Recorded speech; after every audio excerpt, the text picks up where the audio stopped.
we come presenting the founder and the president of the most significant Southern Christian Leadership Conference, having its inspiration come out of the Montgomery Association, which was spurred into being by the heroic action of a great African Methodist woman, Rosa Parks of Montgomery. We come presenting a great American. And as we present him, we list the fact that it's generally known that he is a PhD. He has a PhD degree from Boston University in the field of systematic theology, that he has joined many of us who sit here tonight in witnessing by going to jail, and certainly by sending his famous letter from the Birmingham jail.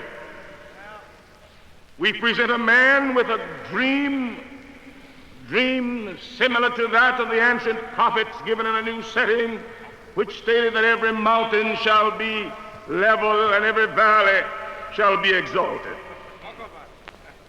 We come presenting a great civil rights leader.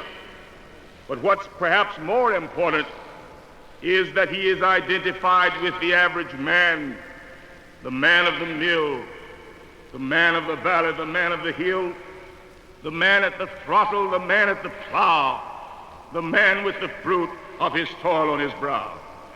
We present to you at this time a great leader, Martin Luther King. Let us receive him.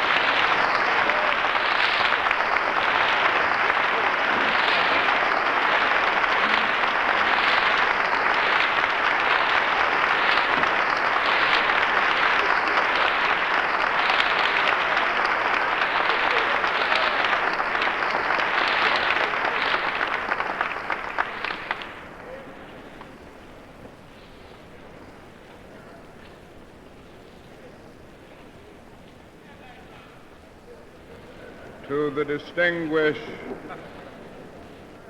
bishops of this great church, and to all of the general officers and delegates, and to this General Conference of the African Methodist Episcopal Church, ladies and gentlemen. After listening to the glowing words of my good friend Fred James, I feel something like the old maid who had never been married. She went to work one day, and the lady for whom she worked said, "Ann, I hear you are getting married." She looked up and said, "No, I'm not getting married, but thank God for the rumor."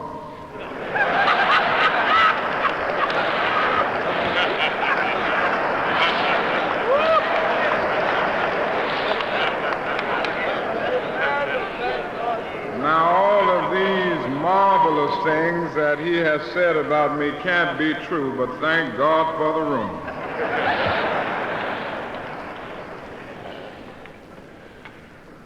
I really don't have adequate words to express the deep joy that comes to my heart tonight in having the privilege to come here to be a part of this great and significant meeting. I guess there are many things that one could say tonight as we think about this difficult problem of racial injustice which pervades our nation. But I would like to have you think with me for the moments left from the subject remaining awake through a great revolution. Many of you, I'm sure, have read that very interesting an arresting story by Washington Irving entitled Rip Van Winkle. The thing that we usually remember about this story is that Rip Van Winkle slept 20 years. But that is another point in that story that is almost always completely overlooked. It was a sign on the inn in the little town on the Hudson, from which Rip went up into the mountain for his long sleep. When he went up, the sign had a picture of King George III of England. When he came down 20 years later, the sign had a picture of George Washington, the first president of the United States. When Rip Van Winkle looked up at the picture of George Washington, he was amazed. He knew not who he was. This reveals to us that the most striking thing about the story of Rip Van Winkle is not merely that he slept 20 years, but that he slept through a revolution. While he was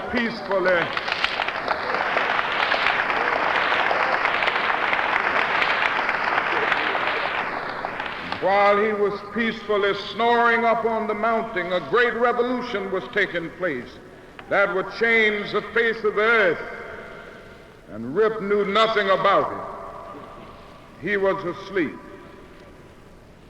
One of the great liabilities of history is the fact that all too many people find themselves sleeping through great periods of social change, and they fail to achieve the mental attitudes that the new conditions and new situations demand.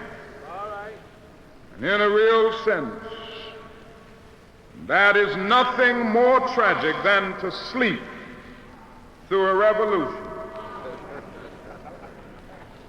Certainly a great revolution is going on in our world today. It is sweeping away an old order and bringing into being a new order. We see it in Asia and in Africa as we listen from afar to the deep rumblings of discontent. I remember when we attended the independent celebration of the new nation of Ghana back in 1957. And that night when the new nation was to come into being,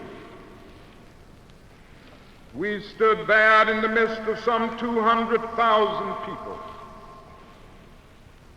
We noticed a handsome black man as he came out to the platform, stood before his people, and as he stood there, Kwame Nkrumah said, "We are now a free and independent nation."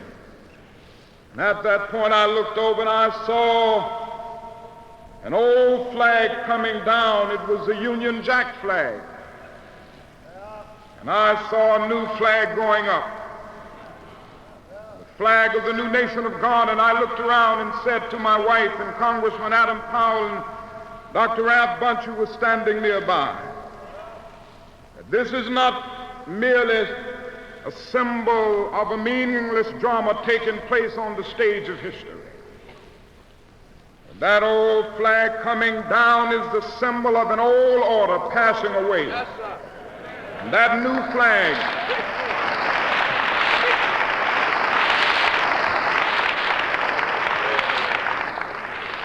that new flag going up is a symbol of a new age coming into being. And since that dark night in March of 1957, some 27 new independent countries have come into being in Africa. This is a great revolution that is taking place in the world. It's taken place in the United States. We need not look very far to see that, because we are all participants in this magnificent drama that is taking place. It is sweeping away the old order of segregation and paternalism, and bringing in the new order of justice and integration. And I am convinced, as I stand before you tonight, that the system of segregation is on its deathbed, and the only thing uncertain about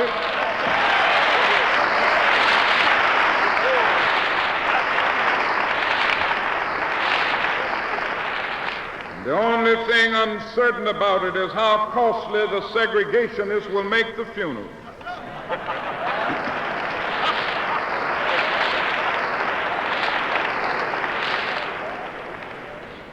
So a great revolution is taking place in our nation and in the world.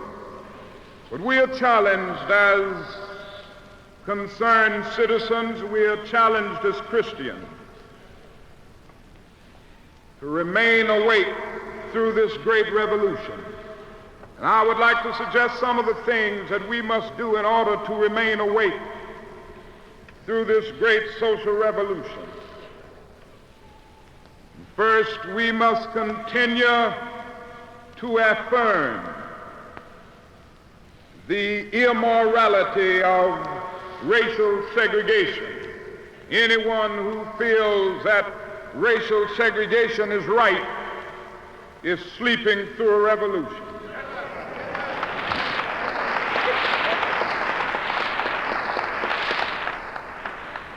Somehow we must come to see that integration is more than something that's taking place in a sort of sociological changing sense.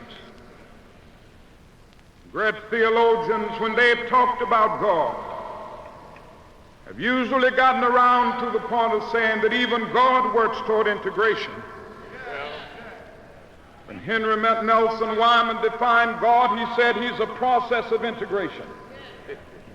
When Alfred North Whitehead defined God, he said he's a principle of concretion. When Paul Tillich defined God, he said he's being itself. When Jan Smuts defined God, he said he's a process of holism. And whenever we think of God, we think of a being working to bring the disconnected aspects of reality into a harmonious whole.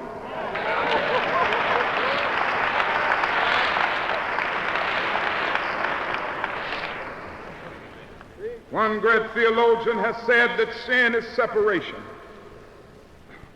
And what is segregation but the existential expression of man's tragic separation, his awful estrangement, his terrible sinfulness? And so segregation is not only politically unsound, segregation is not only sociologically untenable, segregation is morally wrong and sinful.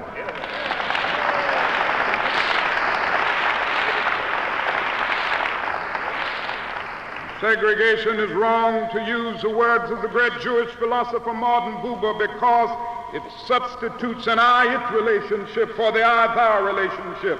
Segregation is wrong because it is nothing but a new form of slavery covered up with certain niceties of complexity.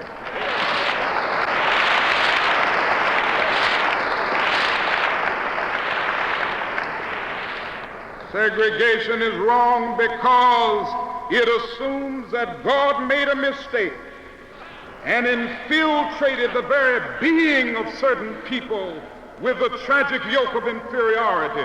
Segregation is wrong because it is a system of adultery perpetuated by an illicit relationship between injustice and immorality.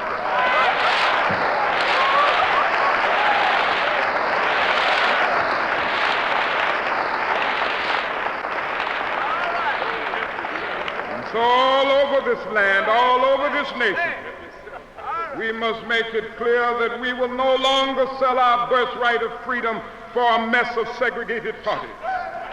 We must make it clear.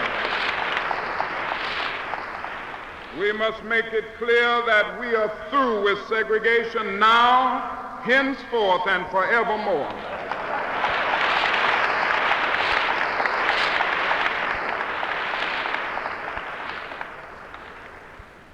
second thing that I would like to say is this.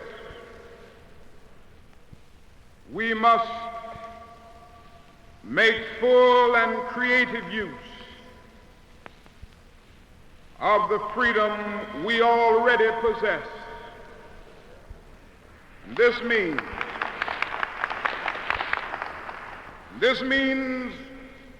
even though we have not yet reached the promised land of freedom, we must work hard to achieve excellence in our various fields of endeavor. Now we have a problem here, a real dilemma. And I don't think many of our white brothers realize the great dilemma that we face.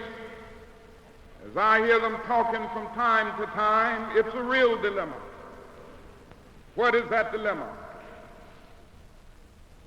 We were the victims through our foreparents of slavery for 244 years. And then another 100 years of segregation. And now the forces of history demand that we be as productive, that we be as resourceful as the individuals who have never known such oppression and discrimination. This is our dilemma. What is our dilemma? It is simply this. He who gets behind in a race must forever remain behind or run faster than the man in front. That's our dilemma. And so I'm not unmindful of this dilemma, but it must serve as a challenge. We must go all out now to work hard. If we are young and in school, we must burn the midnight oil. We must go all out to develop our inner powers and our talent. Doors are opening now. Doors of opportunity are opening now that were not open to our mothers and fathers.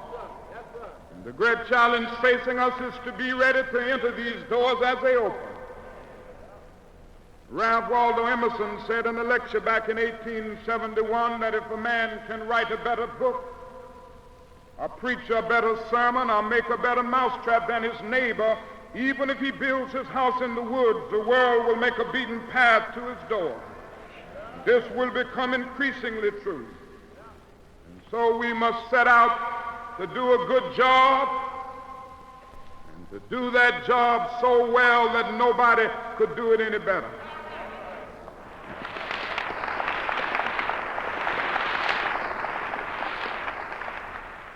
We must not set out merely to do a good Negro job. Anybody that sets out to do that is sleeping through a revolution.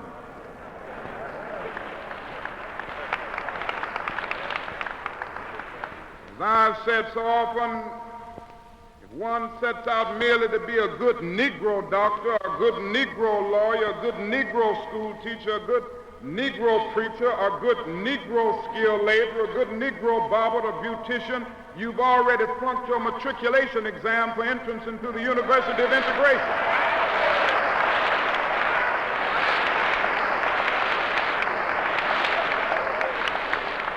We must set out to do a good job and do that job so well that the living, the dead, or the unborn couldn't do it any better.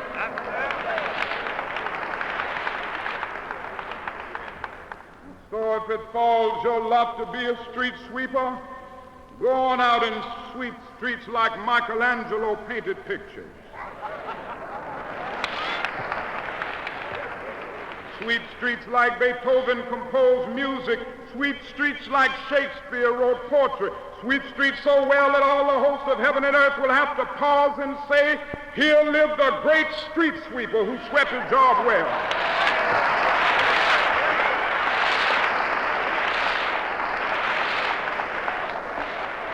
Yes, if you can't be a pine on the top of the hill, be a scrub in the valley. Go ahead. But be the best little scrub on the side of the reel. Be a bush if you can't be a tree. If you can't be a highway, just be a trail. If you can't be the sun, be a star. It isn't by size that you win or you fail. Be the best of whatever you are.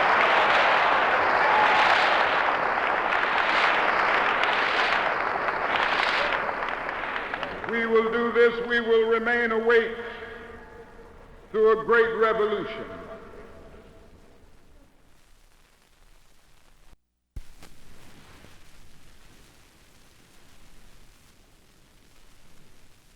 And during the few moments that we have left, we want to have just an off-the-cuff chat between you and me, us. We want to talk right down to earth in a language that everybody here can easily understand. We all agree tonight, all of the speakers have agreed that America has a very serious problem. Not only does America have a very serious problem, but our people have a very serious problem. America's problem is us. We're her problem. The only reason she has a problem is she doesn't want us here. And every time you look at yourself, be you black, brown, red, or yellow, a so-called Negro, you represent a person who poses such a serious problem for America because you're not wanted. Once you face this as a fact, then you can start plotting a course that will make you appear intelligent instead of unintelligent. What you and I need to do is learn to forget our differences. When we come together, we don't come together as Baptists or Methodists. You don't catch hell because you're a Baptist, and you don't catch hell because you're a Methodist. You don't catch hell because you're a Methodist or a Baptist. You don't catch hell because you're a Democrat or a Republican. You don't catch hell because you're a Mason or an Elk. And you sure don't catch hell because you're an American, because if you was an American, you wouldn't catch no hell. You catch hell because you're a black man. You catch hell, all of us catch hell for the same reason. So we are all black people, so-called Negroes, second-class citizens, ex-slaves. You are nothing but an ex-slave. You don't like to be told that. But what else are you? You are ex-slave. You didn't come here on the Mayflower. You came here in a slave ship, in chains, like a horse or a cow or a chicken. And you were brought here by the people who came here on the Mayflower. You were brought here by the so-called pilgrims or founding fathers. They were the ones who brought you here. We have a common enemy. We have this in common. We have a common oppressor, a common exploiter, and a common discriminator. So once we all realize that we have this common enemy, then we unite on the basis of what we have in common. And what we have foremost in common is that enemy, the white man. He's an enemy to all of us. I know some of you all think that some of them aren't enemies. Time will tell. In Bandung, back in I think 1954, was the first unity meeting in centuries of black people. And once you study what happened at the Bandung Conference and the results of the Bandung Conference, it actually serves as a model for the same procedure you and I can use to get our problems solved. At Bandung, all the nations came together. They were dark nations from Africa and Asia. Some of them were Buddhists. Some of them were Muslim. Some of them were Christian. Some of them were Confucianists. Some were atheists. Despite their religious differences, they came together. Some were communists. Some were socialists. Some were capitalists. Despite their economic and political differences, they came together. All of them were black, brown, red, or yellow. The number one thing that was not allowed to attend the Bandung Conference was the white man. He couldn't come. Once they excluded the white man, they found that they could get together.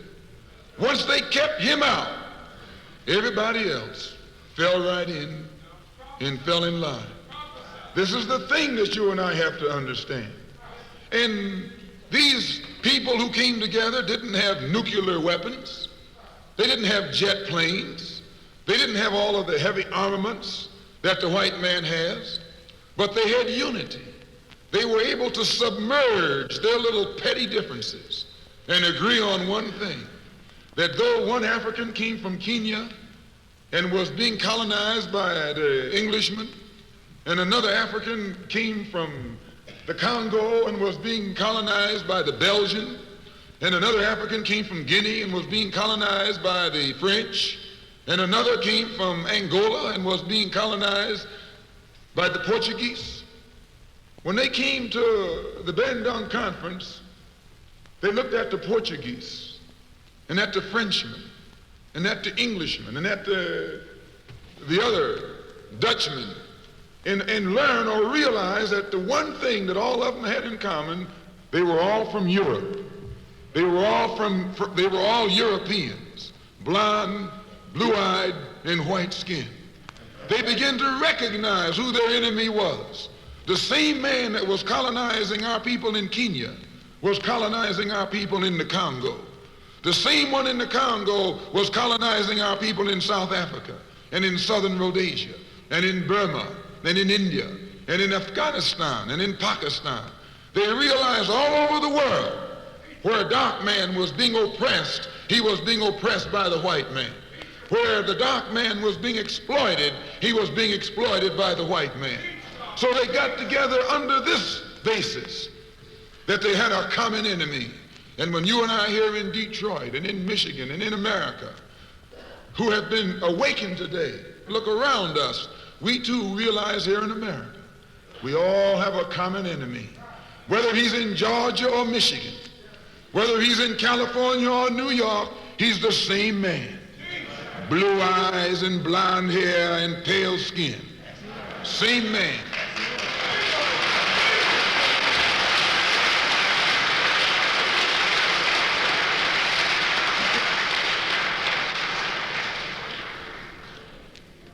So what we have to do is what they did. They agreed to stop quarreling among themselves.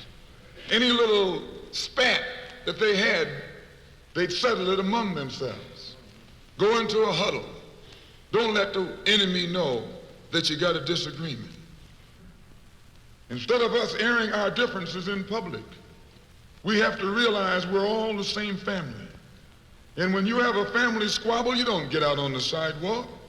If you do, everybody calls you uncouth, unrefined, uncivilized, savage.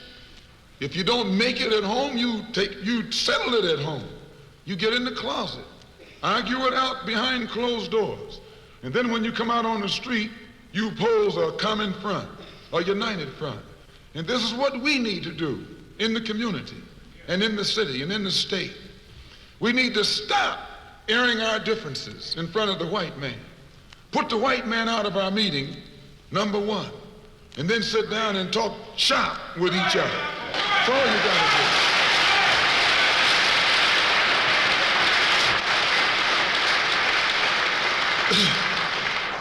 I would like to make a few comments concerning the difference between the Black Revolution and the Negro Revolution. There's a difference. Are they both the same? And if they're not, what is the difference?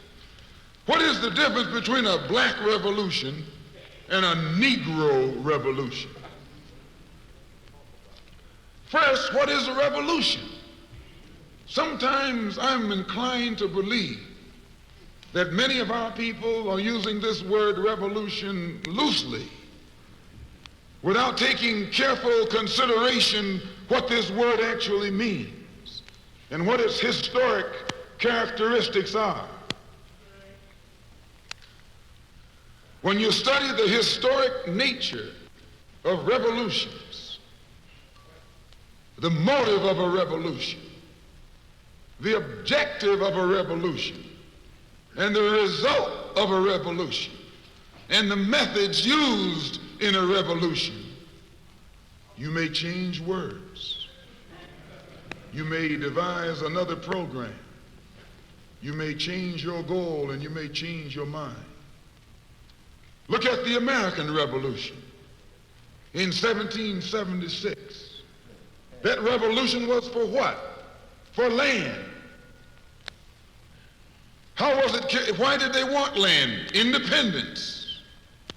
How was it carried out? Bloodshed. Number one, it was based on land. The basis of independence. And the only way they could get it was bloodshed.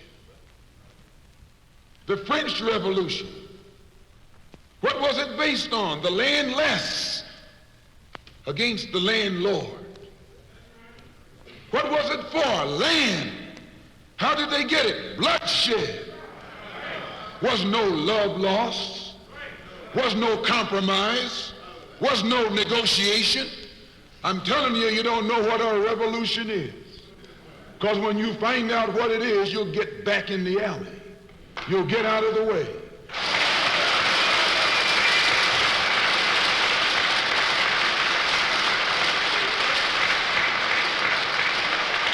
Just a moment. The Russian Revolution. What was it based on? Land. The landless against the landlord. How did they bring it about? Bloodshed. You haven't got a revolution that doesn't involve bloodshed. And you're afraid to bleed. I said you're afraid to bleed. Long as the white man sent you to Korea, you bled. He sent you to Germany, you bled. He sent you to the South Pacific to fight the Japanese, you bled. You bleed for white people. But when it comes time to seeing your own churches being bombed and little black girls murdered, you haven't got no blood.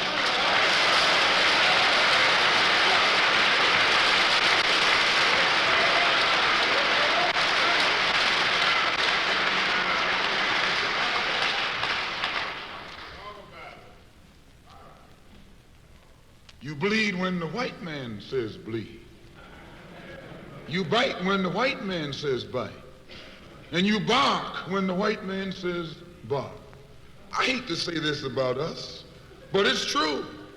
How you gonna be nonviolent in Mississippi as violent as you were in Korea? How can you justify being nonviolent in Mississippi and Alabama when your churches are being bombed and your little girls are being murdered, and at the same time you're gonna get violent with Hitler and Tojo and somebody else that you don't even know?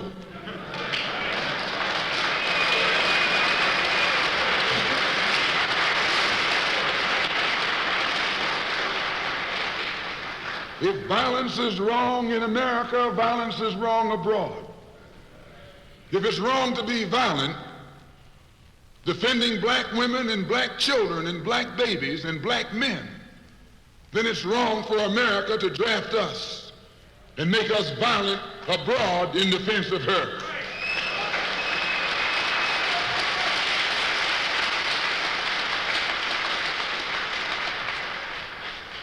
And if it is right for America to draft us and teach us how to be violent in defense of her, then it is right for you and me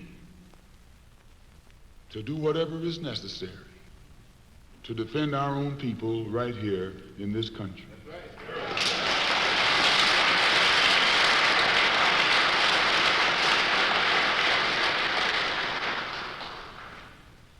The Chinese Revolution. They wanted land. They threw the British out, along with the Uncle Tom Chinese. Yeah, they did. They set a good example. When I was in prison, I read an article, and don't be shocked when I say I was in prison. You're still in prison.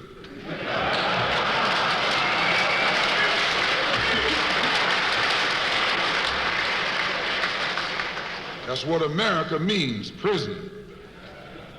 When I was in prison, I read an article in Life magazine showing a little Chinese girl, 9 years old. Her father was on his hands and knees, and she was pulling the trigger. because he was an Uncle Tom Chinaman.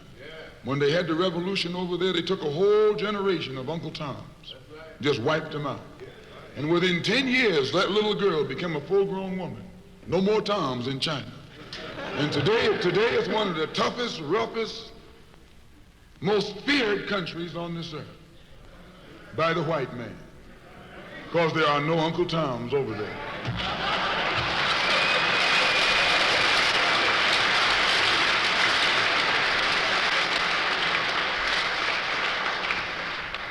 Of all our studies, history is best qualified to reward all research.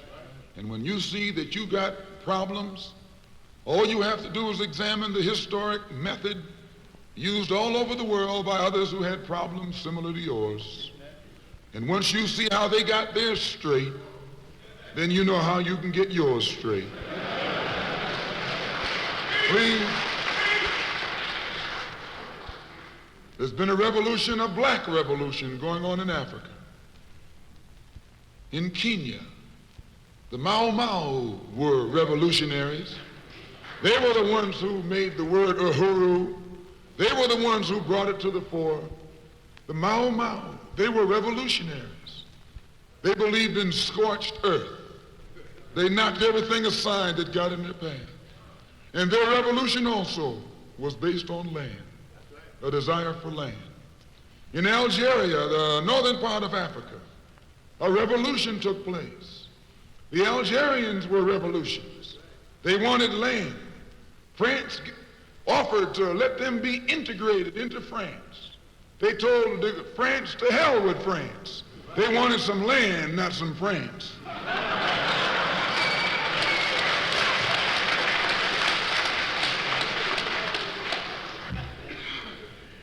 And they engaged in a bloody battle. So I cite these various revolutions, brothers and sisters, to show you, you don't have a peaceful revolution. You don't have a turn the other cheek revolution. There's no such thing as a nonviolent revolution.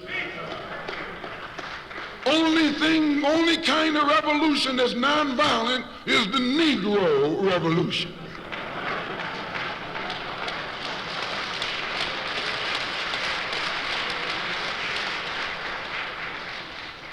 The only revolution based on loving your enemy is the Negro Revolution.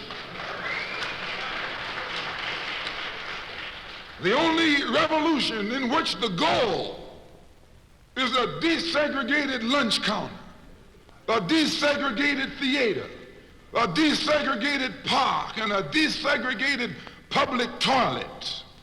You can sit down next to white folks on the toilet.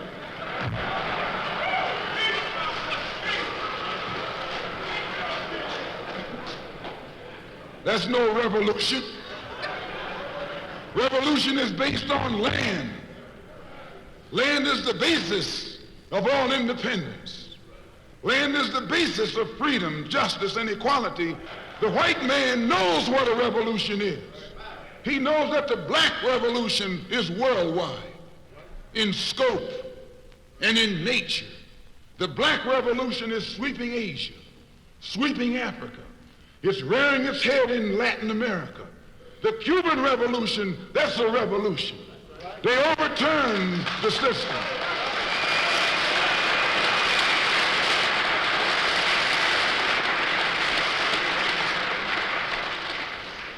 Revolution is in Asia. Revolution is in Africa. And the white man is screaming because he sees revolution in Latin America. How do you think he'll react to you when you learn what a real revolution is? You don't know what a revolution is. If you did, you wouldn't use that word. A revolution is bloody. Revolution is hostile. Revolution knows no compromise. Revolution overturns and destroys everything that gets in its way. And you sitting around here like a knot on the wall saying, I'm going to love these folks no matter how much they hate me. No, you need a revolution.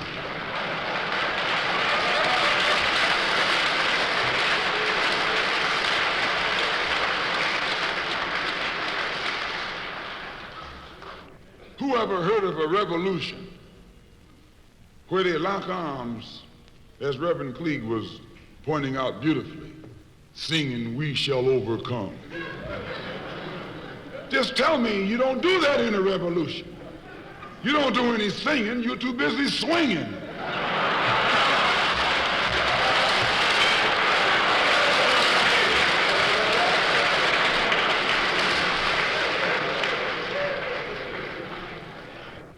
It's based on land. A revolutionary wants land so he can set up his own nation, an independent nation. These Negroes aren't asking for no nation. They're trying to crawl back on the plantation.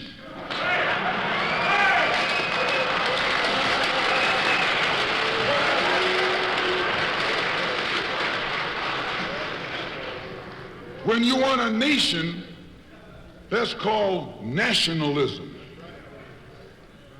When the white man became involved in a revolution in this country against England, what was it for?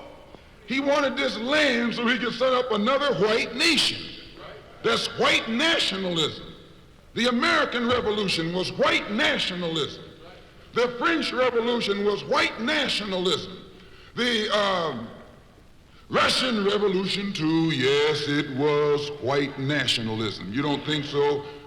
Why you think Khrushchev and Mao can't get their heads together? White nationalism.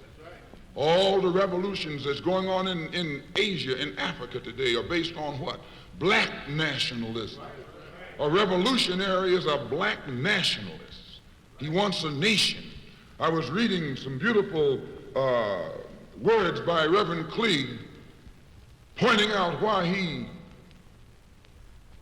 couldn't get together with someone else here in the city.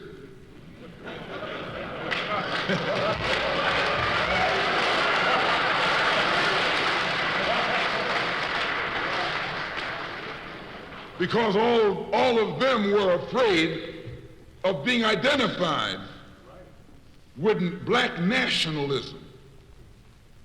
If you're afraid of black nationalism, you're afraid of revolution. And if you love revolution, you love black nationalism.